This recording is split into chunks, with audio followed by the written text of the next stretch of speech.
وہ شاعر جو ہمارے مشاعروں کا وقار ہے، مشاعروں کی ضرورت ہے، اور جس کا سکہ تمام چاہے وہ سامعین ہو یا ادب کے قارئین ہو ان سب پر یکساں چلتا ہے، اور اس کو ہم آغا سروش کے نام سے جانتے ہیں۔ میں ان سے درخواست گزار ہوں جو حیدرآباد سے تشریف لائے ہیں، ہمارے محترم شاعر جناب آغا سروش صاحب، آپ تالیوں سے ان کا استقبال کریں، ہمارے مشاعروں کا اہم حصہ تشریف لا رہے ہیں۔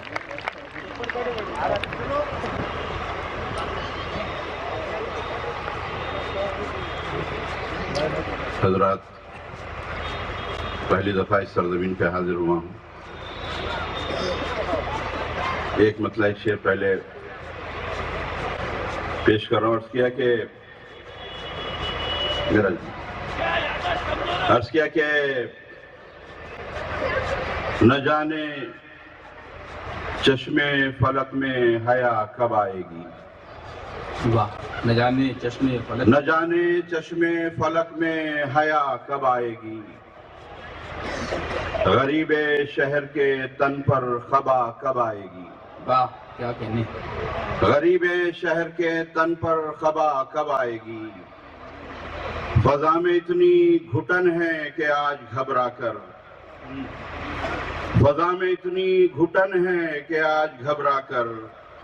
چراغ پوچھ رہے ہیں ہوا کب آئے گی،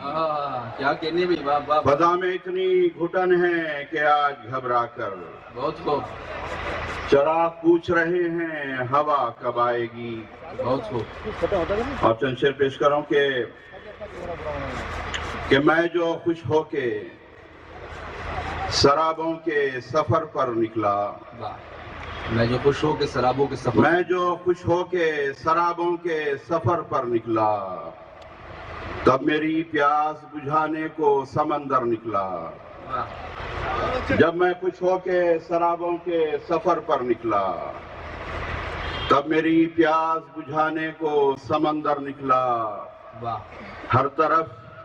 مجھ پہ زمین تنگ ہوئی جاتی ہے، کیا بات ہے، ہر طرف مجھ پہ زمین تنگ ہوئی جاتی ہے،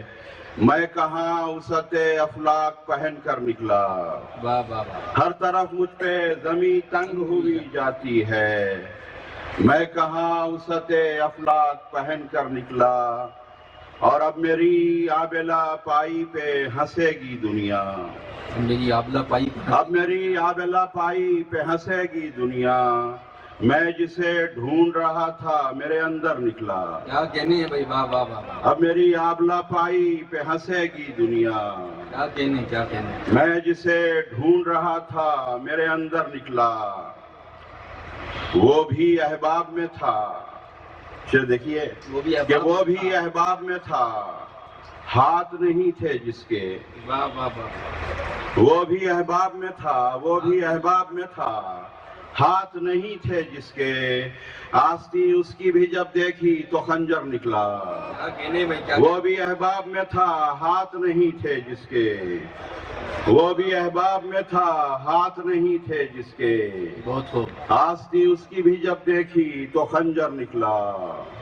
اور شعر دیکھیے کہ حکم جب آ گیا فرعون کی بربادی کا، حکم جب آ گیا، حکم جب آ گیا فرعون کی بربادی کا، ایک سادہ سا عرض کیا کہ اذان سن کر وہ یوں مسجد کے زینے سے اتر آیا، واہ، اذان سن کر وہ یوں مسجد کی، اذان سن کر وہ یوں مسجد کے زینے سے اتر آیا، کہ جیسے نوح کا بیٹا سفینے سے اتر آیا، واہ واہ واہ، اذان سن کر وہ یوں مسجد کے زینے سے اتر آیا، کہ جیسے نوح کا بیٹا سفینے سے اتر آیا، اور بہت ہی صاف اور اجلے تھے پہلے آسماں اور ہم، بہت ہی صاف اور اجلے تھے پہلے آسماں اور ہم، یہ نیلا پینے سے اتر آیا، اور نظر آئے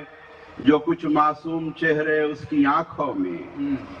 نظر آئے جو کچھ معصوم چہرے اس کی آنکھوں میں، میں خنجر پھینک کر دشمن کے سینے سے اتر آیا، نظر آئے جو کچھ معصوم چہرے اس کی آنکھوں میں، میں خنجر پھینک کر دشمن کے سینے سے اتر آیا، اور کوئی تتلی اڑی یارو نہ کوئی شاخ گل لچکی، کوئی تتلی اڑی یارو نہ کوئی شاخ گل لچکی، زمین پر پیڑ کا سایہ قرینے پیڑوں کو جب بھی مطلب پیش کروں کہ ہرے بھرے، تھوڑا سا آپ حضرات متوجہ ہو کے سنیں کہ عرض کیا کہ ہرے بھرے پیڑوں کو جب بھی کوئی گرانے آیا ہے، ہرے بھرے پیڑوں کو جب بھی کوئی گرانے آیا ہے، جس کے پاس تھی اس نے تاج محل بنوایا ہے، ریت کے ایک چھوٹے سے گھر میں دفن ہوئی چاہت اپنی، دولت جس کے پاس تھی اس نے تاج محل بنوایا ہے۔ اور یہ شعر کے پھول کے دھوکے میں ایک تتلی دیے کی لو پر بیٹھ گئی، پھول کے دھوکے میں ایک تتلی دیے کی لو پر بیٹھ گئی، گاؤں کی ایک لڑکی نے کل پھر یہ قصہ دہرایا ہے، پھول کے دھوکے میں ایک تتلی دیے کی لو پر بیٹھ گئی، گاؤں کی ایک لڑکی نے کل پھر یہ قصہ دہرایا ہے، اور دل کی ایک بھی بات نہ آئی اس تحریر کے ہونٹوں پر، دل کی ایک بھی بات نہ آئی اس تحریر کے ہونٹوں پر، کیا جانے اس شرمیلی نے کس سے خط لکھوایا ہے، دل کی ایک بھی بات نہ آئی اس تحریر کے ہونٹوں پر، کیا جانے اس شرمیلی نے کس سے خط لکھوایا ہے، اور وید حکیم سب اپنے اپنے نسخے لکھ کر ہار گئے۔ شعر دیکھیے غزل کا شعر کہ وید حکیم سب اپنے اپنے نسخے لکھ کر ہار گئے، پیر فقیر یہ کہتے ہیں تجھ پر قیس میاں کا سایہ ہے، وید حکیم سب اپنے اپنے نسخے لکھ کر ہار گئے، وید حکیم سب اپنے اپنے نسخے لکھ کر ہار گئے، پیر فقیر یہ کہتے ہیں تجھ پر قیس میاں کا سایہ ہے، اور عزت تیرے ہاتھ ہے داتا ہم نے تیری اس دنیا میں، عزت تیرے ہاتھ ہے داتا ہم نے تیری اس دنیا میں، ہاتھ تو کٹوائے ہیں لیکن ہاتھ نہیں پھیلایا ہے، ہاتھ تو کٹوائے ہیں لیکن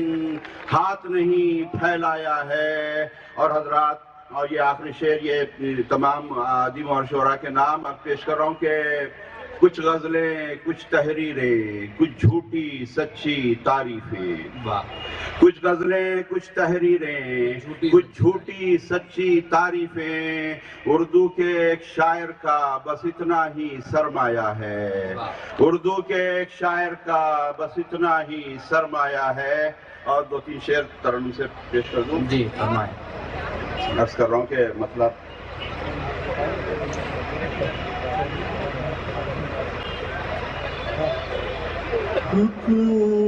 دل کا آج سے کوئی خواب نہ دیکھے شام کے بعد،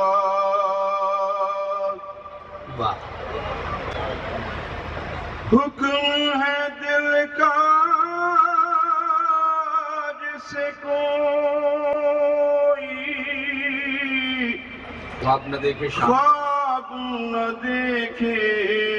شام کے بعد، چاند اور تارے دن میں نکلے، سورج نکلے شام کے بعد، چاند اور تارے دن میں نکلے، سورج نکلے شام کے بعد، دن بھر جتنا چاہے گھومو لیکن اتنا دھیان رہے، دن بھر جتنا چاہے گھومو لیکن اتنا دھیان رہے، اس کی گلی میں مڑ جاتے ہیں سارے رستے شام کے بعد، اس کی گلی میں مڑ جاتے ہیں سارے رستے شام کے بعد، ہجر کی لمبی راتوں میں جشن چراغاں کیا مانی، ہجر کی لمبی راتوں میں جشن چراغاں کیا مانی، دل خود ہی جلنے لگتا ہے دھیرے دھیرے شام کے بعد، دل خود ہی جلنے لگتا ہے دھیرے دھیرے شام کے بعد، یادوں کا لوبان جلے گا،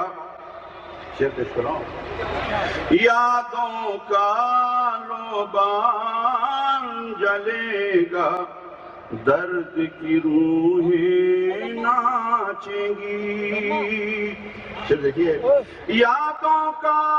لوبان جلے گا، درد کی روحیں ناچیں گی، من کی حویلی میں جاگیں گے سونے والے شام کے بعد، من کی حویلی میں جاگیں گے سونے والے شام کے بعد۔ اور غزل کافی شعر بچپن میں جب جاگ اٹھتی تھی چاند کو چھونے کی خواہش، بچپن میں جب جاگ اٹھتی تھی چاند کو چھونے کی خواہش، ماں کہتی تھی ضد نہیں کرتے اچھے بچے شام کے بعد، ماں کہتی تھی ضد نہیں کرتے اچھے بچے شام کے بعد، شام سے پہلے پہلے کتنا شور تھا سارے جنگل میں، شام سے پہلے پہلے کتنا شور تھا سارے جنگل میں، آخر چھپ کیوں ہو جاتے ہیں سارے پرندے شام کے بعد، آخر چھپ کیوں ہو جاتے ہیں سارے پرندے شام کے بعد، سارے پرندے اپنے گھروں کو واپس لوٹ رہے ہیں سروش، سارے پرندے اپنے گھروں کو واپس لوٹ رہے ہیں سروش، ایسے میں تم کیوں بیٹھے ہو جھیل کنارے شام کے بعد، چاند اور تارے دن میں نکلے سورج نکلے شام کے، کیا کہنے ہیں بابا۔